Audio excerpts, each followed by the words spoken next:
আছে আমার ঘনশ্যাম, কোথায় আছে গো যমুনায় জল, কোথায় আমার ঘনশ্যাম, কোথায় আছে গো।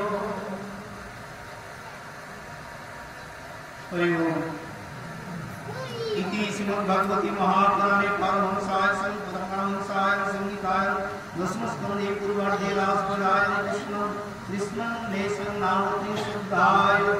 जय जय श्री गुरुनिताय प्रेमानंदे हरि हरि।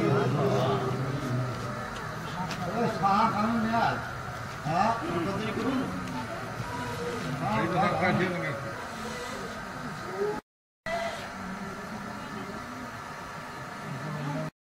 তোমাকে না পেয়ে বনে বনে ঘুরে বেড়াচ্ছি, তোমার অন্বেষণে কৃপা করো, অগনিষ্ঠ দেখা দাও, অগনিষ্ঠ তুমি দেখা দাও।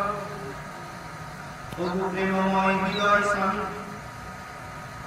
শরতের সরোবরে অপরূপ সৌন্দর্যের পসরা নিয়ে বিকশিত হয় যে আমার ভ্রমণ, তার কর্ণিকার সম্পূর্ণ শোভায় তুমি চুরি করে রেখেছ।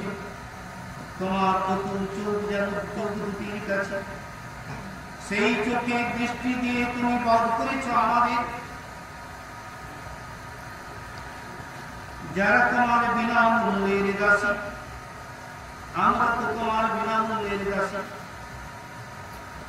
তুমি ভক্ত বাঞ্ছা কল্প করো, পরম কারণিক বরদাতা। বলো তো শুধু অস্ত্রের দ্বারাই বধ কি বধ করা যায়?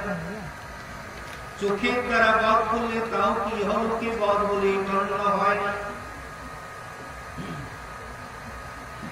হে পুরুষ শ্রেষ্ঠ, তুমি তো কতভাবে কতবার আমাদের নিশ্চিত মৃত্যু থেকে বাঁচিয়েছ।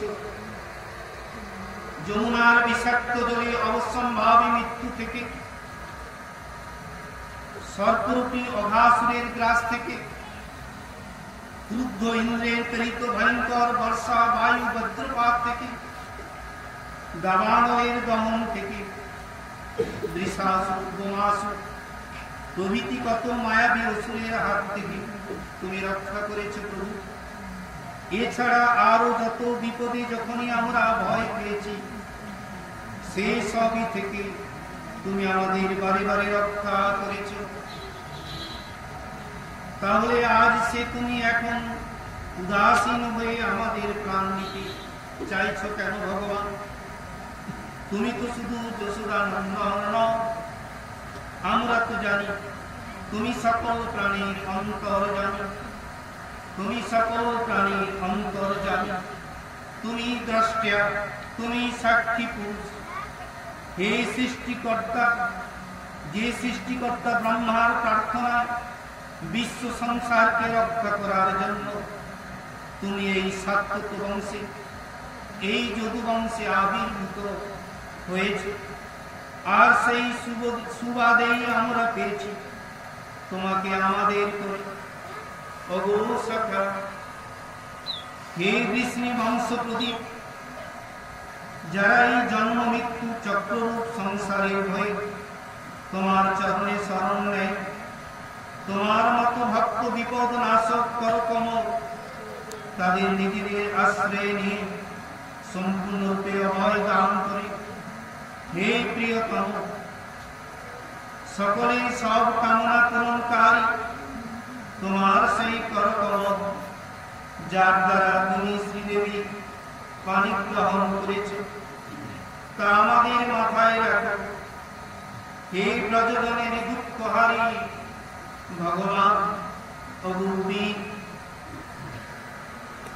তোমার যারা নিজ ভক্ত শরণাগত ভক্তের মনে যদি কখনো কোনো দুগ্রহ বসি গর্ভের উদয় হয়, তোমার বদনের একটি স্মিত হাস্যরেখা তা মুহূর্ত মধ্যে ধ্বংস করে দেয়। হে গোবিন্দ, হে ব্রজজনের দুঃখহারী অগুরুবী, তোমার যারা নির্লজ্জ ভক্ত শরণাগত, তাদের মনে যদি কখনো কোনো গর্বের উদয় হয়, তোমার বদনের একটি স্মিত হাস্য রেখাটা যেন মুহূর্ত মধ্যে ধ্বংস করে ফেলে যায়। তাই আমাদের সব মান গর্ব তুমি তেমন ভাবে হরণ করে দিতে পারতে, অদৃশ্য হলে কেন?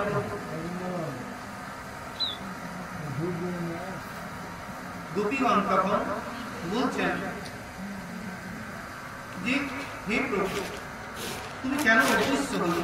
প্রভু সখা, তুমি নাও আমাদের গ্রহণ করো, সব অপরাধ আমার ক্ষমা করো, সব দোষ মার্জনা করো। আমরা তো তোমার দাসী বই, আর কিছুই নেই। আমরা অবলা, আমাদের উপর রোষ করে তোমার সাজে দয়া করো। তোমার অভিনব সুন্দর প্রফুল্ল মুখ কমল খানি দেখাও আমাদের। তোমার চরণ কমল যেন প্রণত জনের ভাত্রের সর্বপাপহারী, সর্বমাধুরীতের আকর লক্ষ্মীর নিবাস ভূমি। সেই চরণের দ্বারাই তুমি ব্রজের তৃণাচল পশুদের অনুগমন করো। এমনকি আমাদের রক্ষার জন্য তুমি ভয়াল কালীয় নাগের ফণার উপরে পর্যন্ত সেই চরণ স্থাপন করতে দ্বিধা করো।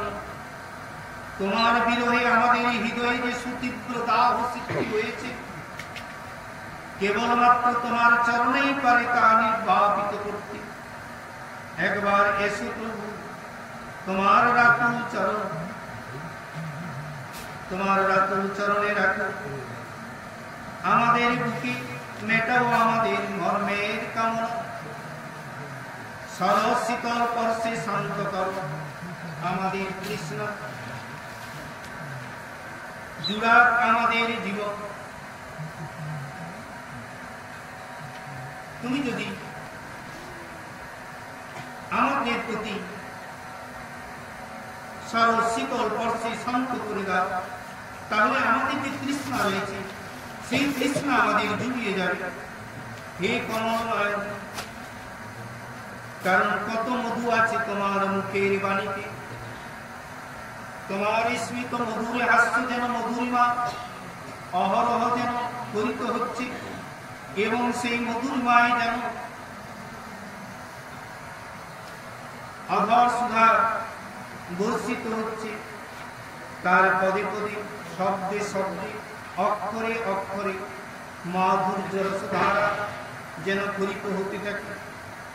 তোমার কণ্ঠধ্বনির চিত্তাকর্ষী বৈচিত্র্যে উচ্চারণ ভঙ্গি তথা স্বর প্রক্ষেপের নিপুণতা এবং সর্বোপরি অর্থগত গভীরতা ও ব্যঞ্জন মাহাত্ম্যে আমরা তো কোন ছাড় তাবৎ শাস্ত্রজ্ঞ জ্ঞানী ও পণ্ডিত জনের অভিভূত হয়ে যাও।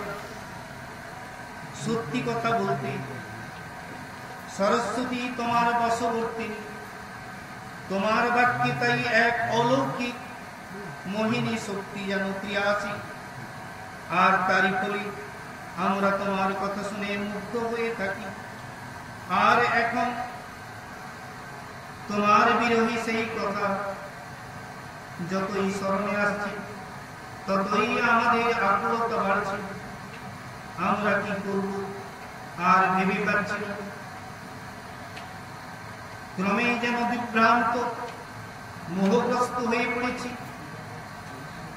আমরা তোমার দাসী, আর তুমি ঐশ্বর্যে বীর্যে অপতি দয়াবী, তুমি দানবী। আমাদের প্রতি তোমার দাক্ষিণা বর্ষণ করো। অগুরুবীর পুরুষ, তোমার অধর সুধা পান করিয়ে আমাদের এই মুহ্যমান দশা থেকে তুমি পুনর্জীবিত করো প্রভু। পরিতৃপ্ত করো আমার হৃদয়কে। তোমার নিজ মুখের কথা যেমন মধুর, আমাদের পক্ষেও যদি তার স্মৃতি এখনো মৃত্যু যন্ত্রণার কারণ হয়েছে, তোমার সম্পর্কিত কথা, তোমার লীলা কথাও তেমনি অমৃত স্বরূপ। তোমার লীলা কথাও তেমনি অমৃত স্বরূপ। সংসারের মৃত্যুগ্রস্ত জীব বা সংসারের মৃত্যুগ্রস্ত হতাশ জীবকে তা মৃত্যু তরণের আশ্বাস বাণী শোনায়। আবার আমাদের মতো তোমার বিরহে কণ্ঠাগত প্রাণ ব্যক্তিদের পক্ষেও তোমাদের লীলা কথা, কীর্তন, শ্রবণ আদি প্রাণ রক্ষার কারণ হয়ে থাকে। হে ত্রিতাপ জীবের পক্ষে তা জীবন দায়ী পরম ঔষধ। হে গোবিন্দ, তুমি একবার কৃপা করো, তুমি একবার দেখা দাও।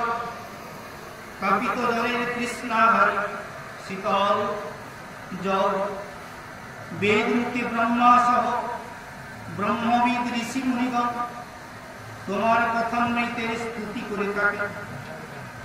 অন্য অমৃত তারা তুচ্ছ জ্ঞান করেন, আর সাধারণ জীব তথা পাপীদের পক্ষে তোমার কথা তো অযাচিত করুণার দান, কারণ তা সর্বপুরুষ অর্থাৎ সর্বপাপ হরণ করে।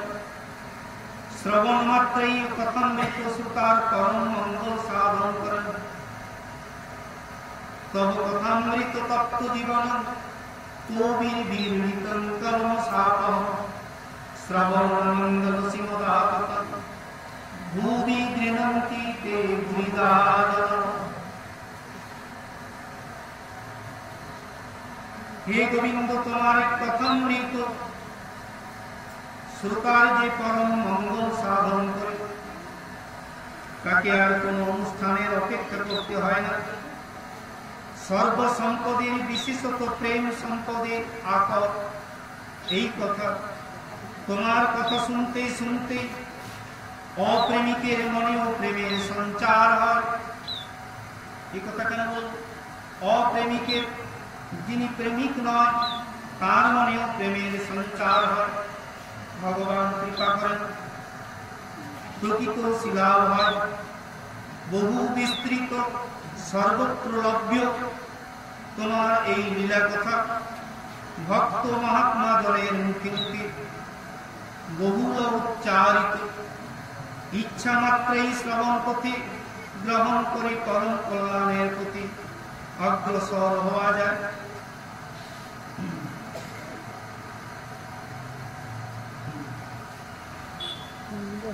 আর এই কথাই যারা কথক, যারা মানুষের কানে পৌঁছে দেন সেই ভগবত কথা, সেই পরম অমৃত কথা, সেই অকার করুণাশালী প্রেমিক ভক্তজনের দানের আর তুলনা নেই। জগতের মহত্তম দাতা তো তারাই তো বুড়ি বুড়ি কথা দান করেন। পূর্ব জন্মে বহু দানের পুণ্য করে তারা কোনো জন্মে এইরকম শ্রেষ্ঠ দাতার আসনে বসার সৌভাগ্য লাভ করেন। প্রিয়